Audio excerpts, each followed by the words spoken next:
niin mä laittaisin tuolta App Storesta ton blokkeri. Sitten mä kirjaudun meidän luokatunnuksia sinne ja sitten mä pystyn niinku täältä laittamaan kaikki juttuja tänne. Ja kaikki kuviikin sinne Niin. voi pistää. Niin. Esim.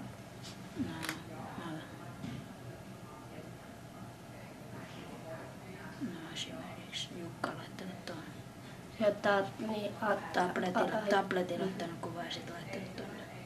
Oli tosiaan tämmöiset messut, johon sitten koko koulu ja molemmat koulut itse asiassa osallistus. Ja oppilaita sitten varmaan yhteensä se yli 400, 500 varmaan lähemmäs.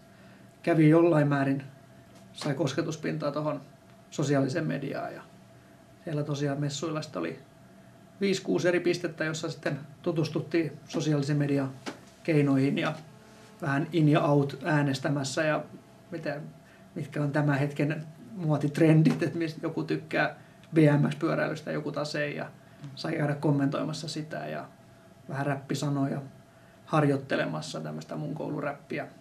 Jokainen luokka oli tehnyt oman säkeistönsä sinne ja sitä käytiin treenaamassa ja julkaisemassa jokaisesta luokasta jonkinnäköinen teos, että oli se sitten kuvistyö tai oli se tarina tai joku muu tämmöisiä juttuja.